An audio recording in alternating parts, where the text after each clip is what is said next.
ശബരിമല സ്വർണ്ണ കവർച്ച കേസിൽ റിമാൻഡിൽ കഴിയുന്ന Chennai smart creation CEO Pankaj ഭണ്ഡാരിയെയും ബെല്ലാരിയിലെ ജ്വല്ലറി ഉടമ ഗോവർദ്ധനെയും പ്രത്യേക അന്വേഷണ സംഘം വീണ്ടും കസ്റ്റഡിയിൽ വാങ്ങി ചോദ്യം ചെയ്യും.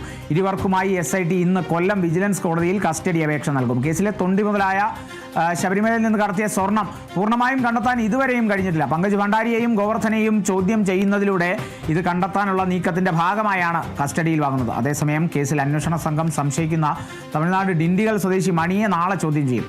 നാളെ ചോദ്യം ചെയ്യലിന് ഹാജരാകാൻ അന്വേഷണ സംഘം മണിക്ക് നോട്ടീസ് നൽകിയിരുന്നു. ആന്റണി ജിസ് ജോർജ് ആണ് വിവരങ്ങളുമായി ചേരുന്നത്. ആന്റണി, ഈ ഡിണ്ടിഗൽ സ്വദേശി മണി പറയുന്നു താൻ ഈ കേസുമായി ഒരു ബന്ധമില്ല, തനിക്ക് ഒരു ചെറിയ വ്യവസായം മാത്രമേ ഉള്ളൂ.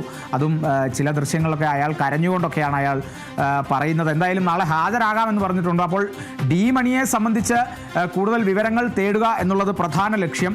ഒപ്പം ഈ റിമാൻഡിൽ കഴിയുന്ന പങ്കജ് ഭണ്ഡാരിയെയും ഈ ഗോവർദ്ധനെയും കസ്റ്റഡിയിൽ വാങ്ങി ഈ കേസുമായി എത്തരത്തിൽ അല്ലെങ്കിൽ ഡി മണിയുമായി ഇവർക്ക് എന്തെങ്കിലും ബന്ധമുണ്ടോ എന്നുള്ളതും കൂടി അന്വേഷിക്കുകയായിരിക്കുമല്ലോ അല്ലേ ഈ അന്വേഷണ സംഘത്തിന്റെ ഒരു നീക്കം എന്നുള്ളത്. നിലവിൽ ഈ ശബരിമല സ്വർണ്ണ കവർച്ച കേസിൽ ഏറ്റവും പ്രധാനപ്പെട്ട ഒരു കാര്യം എന്ന് പറയുന്നത് ഇതിലെ തൊണ്ടി മുതലാണ്. ഈ ശബരിമലയിലെ സ്വർണ്ണപ്പാളികളിൽ നിന്ന്, ഈ ദ്വാരപാലക ശില്പത്തിൽ നിന്ന്, അതുപോലെ തന്നെ ഈ കട്ടിളപ്പടിയിൽ നിന്നും ഒക്കെ കൊണ്ടുപോയ അല്ലെങ്കിൽ വേർതിരിച്ചെടുത്ത സ്വർണം അത് എവിടേക്ക് പോയി എന്നുള്ളതാണ് ഏറ്റവും പ്രധാനപ്പെട്ട ഒരു കാര്യം എന്ന് പറയുന്നത്. അപ്പോൾ അത് കണ്ടെത്തുക എന്നുള്ളതാണ് ഇനി അന്വേഷണ സംഘത്തിന് മുന്നിലുള്ള ഏറ്റവും പ്രധാനപ്പെട്ട ഒരു കാര്യം. അതിനുവേണ്ടി അന്വേഷണ സംഘം നേരത്തെയും കഴിഞ്ഞ ദിവസം നമ്മൾ കണ്ടതാണ്. ബെല്ലാരിയിലെ ഈ റോത്തം ജ്വല്ലറിയിലൊക്കെ പോയി തെരച്ചിൽ നടത്തിയിരുന്നു. ആദ്യഘട്ടത്തിൽ റോത്തം ജ്വല്ലറിയിൽ നടത്തിയ തെരച്ചിലാണ് ഏതാണ്ട് 475ഓളം ഗ്രാം സ്വർണ്ണക്കട്ടികളാക്കിയ നിലയിൽ കണ്ടെത്തിയത്. അത് ഈ ശബരിമലയിൽ നിന്ന് കണ്ടെത്തിയ സ്വർണ്ണമാണ് എന്നാണ് പറയുന്നത്. പക്ഷേ അതിനെ ജാമ്യ ഹർജിയിൽ ഗോവർദ്ധൻ തള്ളിപ്പറയുന്ന സാഹചര്യമൊക്കെ ഉണ്ടായി. അതായത് ഈ സ്വർണം എവിടേക്ക് പോയി എന്നുള്ളതാണ് ഇനി കണ്ടെത്തേണ്ട ഏറ്റവും പ്രധാനപ്പെട്ട കാര്യം. അപ്പോൾ അക്കാര്യത്തിൽ ഒരു വ്യക്തത വരുത്തുക അല്ലെങ്കിൽ അക്കാര്യത്തിൽ കൂടുതൽ വിവരങ്ങൾ ശേഖരിക്കുക എന്നുള്ളതാണ് ഈ പങ്കജ് ഭണ്ഡാരി നമുക്കറിയാവുന്നതുപോലെ ചെന്നൈ സ്മാർട്ട് ക്രിയേഷൻസിന്റെ സിഇഒയാണ്. ഈ ചെന്നൈ സ്മാർട്ട് ക്രിയേഷൻസിൽ വെച്ചാണ് ഈ ശബരിമലയിൽ നിന്ന് കൊണ്ടുവന്ന സ്വർണ്ണപ്പാളികളിൽ നിന്ന് സ്വർണം വേർതിരിച്ച് എടുത്തത്. അത് മുംബൈയിൽ നിന്ന് ഒരാളെ കൊണ്ടുവന്ന ശേഷം അയാളുടെ സഹായത്തോടെ ഒരു ലായിനി ഉപയോഗിച്ച് അതിൽ നിന്ന് വേർതിരിച്ച് എടുക്കുകയാണ് ചെയ്തത്. അതിനുശേഷം ഈ സ്വർണം കൽപേഷ് എന്ന് പറയുന്ന ആൾ, ഈ കൽപേഷ് വന്ന് ഈ ഉണ്ണികൃഷ്ണൻ പോറ്റിയുടെ നിർദ്ദേശപ്രകാരം കൽപേഷ് വന്ന് ഇത് ഈ ഗോവർദ്ധന്റെ റോത്തം ജ്വല്ലറിയിലേക്ക് കൊണ്ടുപോയി. അപ്പോൾ ആ ഗോൾഡ് പിന്നെ എവിടേക്ക് പോയി എന്നുള്ളതാണ് അറിയേണ്ടത്. അപ്പോൾ ഈ ഗോവർദ്ധൻ ഈ അന്വേഷണത്തോട് കാര്യമായി സഹകരിക്കുന്നില്ല. അപ്പോൾ ചില കാര്യങ്ങളിലൊക്കെ വ്യക്തമായ ഉത്തരവും പറയുന്നില്ല. അപ്പോൾ അക്കാര്യങ്ങളിലൊക്കെ കൂടുതൽ വ്യക്തത അന്വേഷണ സംഘത്തിന് വരുത്തേണ്ടതുണ്ട്. അപ്പോൾ അതിന്റെ ഭാഗമായാണ് ഈ പങ്കജ് ഭണ്ഡാരിയും അതുപോലെ തന്നെ ഈ റോത്തം ജ്വല്ലറി ഉടമയായ ബെല്ലാരിയിലെ ജ്വല്ലറി ഉടമയായ ഈ ഗോവർദ്ധനെ വീണ്ടും കസ്റ്റഡിയിൽ വാങ്ങാൻ ഇപ്പോൾ അന്വേഷണ സംഘം തീരുമാനിച്ചിരിക്കുന്നത്.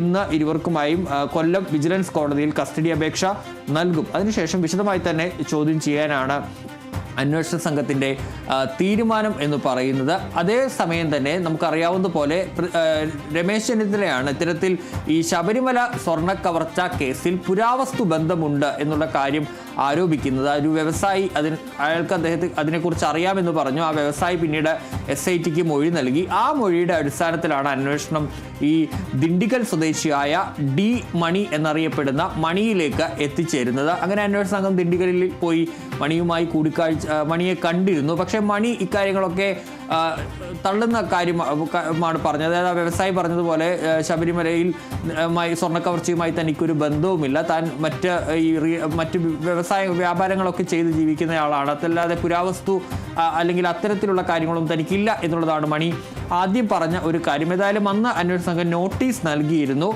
ഇന്നലെയാണ് മണി ഹാജരാകാം എന്ന് അന്വേഷണ സംഘത്തെ അഭിഭാഷകൻ മുഖേന അറിയിച്ചിട്ടുള്ളത്. നാളെ മണി ചോദ്യം ചെയ്യലിന് ഹാജരാകും. അപ്പോൾ അതിൽ മണിയെ ചോദ്യം ചെയ്യുന്നതിലൂടെ ഈ പുരാവസ്തു ബന്ധമുണ്ടോ, ഈ കേസിൽ ശബരിമല സ്വർണ്ണ കവർച്ച കേസിൽ പുരാവസ്തു ബന്ധമുണ്ടോ, പുരാവസ്തു കള്ളക്കടത്ത് സംഘത്തിന് ബന്ധമുണ്ടോ എന്നുള്ള കാര്യമാണ് അന്വേഷണ സംഘം പരിശോധിക്കുന്നത്. ഇനിയിപ്പോൾ ആ പഞ്ചലോഹ വിഗ്രഹം കടത്തി എന്നുള്ള ആ കാര്യങ്ങളൊക്കെ വ്യവസായി വെളിപ്പെടുത്തിയിരുന്നു. അങ്ങനെയെങ്കിൽ അതിൽ വേറൊരു കേസെടുക്കാനുള്ള സാധ്യതയുമൊക്കെ ഉണ്ട്. അപ്പോൾ ഈ ചോദ്യം ചെയ്യുന്നതിലൂടെ ഇയാൾ കഴിഞ്ഞ ദിവസം ദിണ്ടിക്കലിൽ വെച്ച് കണ്ടപ്പോൾ അങ്ങനെ വിശദമായൊരു ചോദ്യം ചെയ്യലിലേക്കൊന്നും കടക്കാൻ അന്വേഷണ സംഘത്തിന് കഴിഞ്ഞിട്ടില്ല. അതുകൊണ്ട് തന്നെ വിശദമായി മണിയെ ചോദ്യം ചെയ്യുക എന്നുള്ളതാണ് ഇപ്പോൾ അന്വേഷണ സംഘം തീരുമാനിച്ചിരിക്കുന്നത്. അതുപോലെ തന്നെ മണിയുടെ ഒരു സുഹൃത്തുണ്ട്, മണിക്ക് സിം കാർഡുകൾ എടുത്തു കൊടുത്ത ആൾ, അയാളെയും നാളെ വിളിച്ച് വരുത്തിയിട്ടുണ്ട്. ബാലസുബ്രഹ്മണ്യം, അയാളെയും നാളെ ചോദ്യം ചെയ്യുന്നുണ്ട്. ഈ മണിയെ ചോദ്യം ചെയ്തപ്പോൾ മണിക്ക് സ്വന്തമായി ഫോണുകളില്ല എന്നൊക്കെയാണ് അല്ലെങ്കിൽ പറഞ്ഞിരുന്നത്.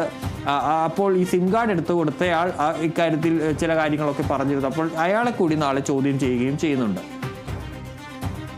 ശരി, ആന്റണി ജിസ് ജോർജ് ആണ് വിവരങ്ങൾ നൽകിയത്. ദിണ്ടിഗൽ സ്വദേശി ഡി മണിയെ നാളെ ചോദ്യം ചെയ്യലിന് ഹാജരാകാൻ പറഞ്ഞിട്ടുണ്ട്. ഈ ഡി മണിയോട് ഒപ്പം തന്നെ ഇന്നത്തെ ഈ പങ്കജ് ഭണ്ഡാരിയെയും ഗോവർദ്ധനെയും കസ്റ്റഡിയിലെടുക്കുന്നതിനെ സംബന്ധിച്ചുള്ള കസ്റ്റഡി അപേക്ഷ ഇന്ന് കൊല്ലം വിജിലൻസ് കോടതിയിൽ നൽകുകയാണ്. പ്രത്യേക അന്വേഷണ സംഘം കാണാതായ സ്വർണം കണ്ടെത്തുക എന്നുള്ള വലിയൊരു ലക്ഷ്യമുണ്ട്. ഒപ്പം ഈ ശബരിമല സ്വർണ്ണക്കവർച്ചയുമായി ബന്ധപ്പെട്ട് പുരാവസ്തു തട്ടിപ്പ് സംഘമുണ്ട് എന്നുള്ള വെളിപ്പെടുത്തലാണ് ഡി മണിയിലേക്ക് എത്തിയത്.